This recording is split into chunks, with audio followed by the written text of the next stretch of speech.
How did you end up coming to City? Who spotted you and how did it all work? So it was when I was 18. I'd just finished my years at college at Bristol, and I actually had a phone call. Someone said that they were Nick Cushion's agent and that they wanted to speak to me. And at the time, I didn't have an agent and I didn't know what to do with this phone call because I thought it was some sort of fix. So I told my mum and dad about it, and my mum ended up ringing the number back. And they passed the phone on to Nick, and he was like, "Yeah, no, we're being serious. We want you to come and play for City." And yeah, at the time, I was just very taken back that they were interested in me. And then I ended up playing a game against them. It was one of the last of the season, and Steph came up to me after the game and was like, "No, you really should come. We really want you to come." And that was the first time I'd ever spoken to Steph, so I was just a bit like, "Right, Mum, I need to go," because Steph's told me to go. Agent Steph. Yeah. Then I ended up making that decision to move here, and obviously it was a massive decision for me because I'd been coming from somewhere who a bit lower in the WSL. I was starting every game, and obviously we were looking up to players like Steph and Jill, like I said, and we were getting pumped by them every single time we played them, about 5-6-0, and I was thinking, God, am I ready for this? But I ended up taking that jump and obviously coming here, and it's been the best decision I've made. How did you find that adaptation? Yeah, it was really hard, especially in my first year. It took me a while to find my feet, and because I was playing against technically, obviously amazing players week in, week out, and yeah, some sessions I'd think I was the worst player here, and like, why are you here? And I feel like that's natural coming to a better team. But yeah, it took me a little while to get in and find my feet, but in the end I felt a lot more confidence, and I feel like probably the FA Cup final was the turning point for me because I'm a very confidence-based player. If I'm not feeling confident, you'll probably see a very bad version of myself playing football. But yeah, I feel like the FA Cup final, I came on as a sub and I scored at Wembley, and I feel like that to me helped my confidence massively and just helped me to just settle my nerves a bit, because since then I've been maybe trying too hard to impress and yeah, probably making more mistakes than I would if I was relaxed. So I feel like, yeah, that was definitely a big turning point for me. So when you're trying to impress, you think sometimes overthinking and that kind of thing. Did you ever have periods like that? Oh, absolutely, yeah, absolutely. But mine's, it wasn't when I wasn't like a focal point in the team. Yeah. You know what I mean? Like in the same way she was talking about people relying on it to find the spark. Well, if there's any doubt within you as well, then the spark's can be harder to come by. I think at the back, obviously, it's a different experience. You just try and make things super simple, but up front, it's a different game, isn't it? But she's talking about scoring at Wembley. That one flex. That's nice. Nice. In the cup final at Wembley where I scored. Yeah, that's nice. We play a style that seems to suit you as well. Do you?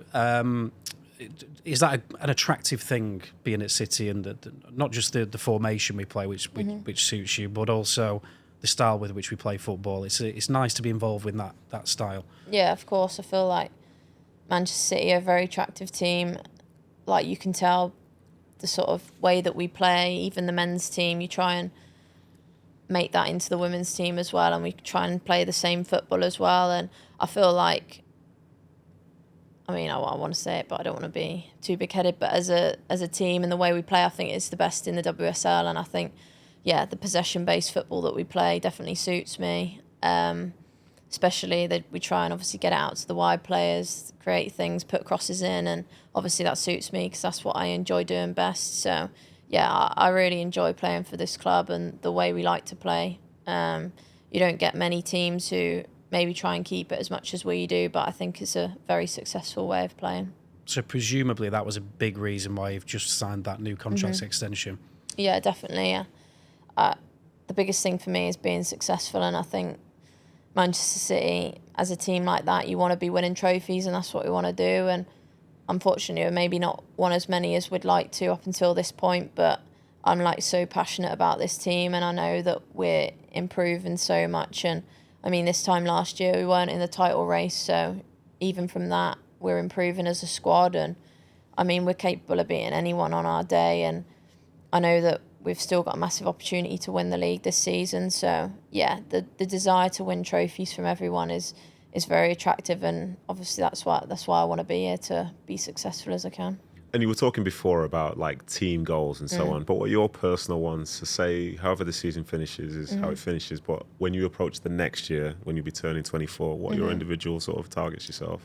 I feel like each year they're obviously different, and I feel like I always try and push myself. So I always set a little target in my head, whether that's, I think around this season it was around 25 goals and assists sort of in all competitions. So next year, even if I don't make it, it'll probably be like 30. Like, I'm always looking to improve that on the next season. And I mean, sometimes I try and not think too much about stats and stuff like that, because a lot of the time it doesn't mean much if you play well in a game but then nothing comes out of it. But obviously stats win your games sometimes, so I feel like that's important to look at. But I feel like just being successful, where that's winning trophies as a team. Like, obviously this year we wanted to win the FA Cup, Conti Cup and the league, but 2 of them are out of our control now. So yeah, I think next year in the Champions League is going to be massive for us, and getting as far as we can, because we haven't been as successful as we have done, as we should really. So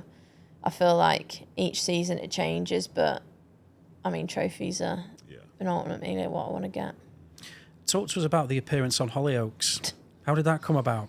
Well, have you seen this? I haven't seen this. No, I've not. I'll be honest. I've not watched Hollyoaks for a very long time. No, me neither. I didn't but know I've it's seen still this. going. It was I great. didn't know. How does one get an appearance in Hollyoaks? NBA. Yeah, that's the key. Yeah. So this is like just after the Euros, and I'm like I was a massive fan of Hollyoaks, and I mean I still am a bit. I wouldn't mind going back if they wanted me back, but clearly they didn't. I think my guest appearance was very good because they haven't invited me back since. But no, I remember when I think we just won the Euros, and Hollyoaks had done a little snippet of a couple of fans watching the game, and it was a few of the actors, and I replied to one of the stories, and I'd said in interviews before I was a massive fan of Hollyoaks, and then someone ended up messaging someone at England saying we want Lauren to come and do a guest appearance, and obviously I snapped the hand at it. So yeah, I was on it for approximately about 30 seconds, but I mean, an appearance is an appearance. So how did you find the experience? TV is obviously different to football and the world we operate in. How was it? Yeah, it was really fun. I feel like sometimes when you do like appearances here and stuff, you've got to be like a part-time actor sometimes. So I feel like I was all right. I mean, I've had mixed opinions about it, to be honest. Some people think it was great. Some people thought it was awful. But no, I mean, I wouldn't mind going back. It was a great experience. It was nice to sort of see how everything works, have a look around the village and stuff that they work in. And no, it was really fun. And I've made a few friends from Hollyoaks, which is nice.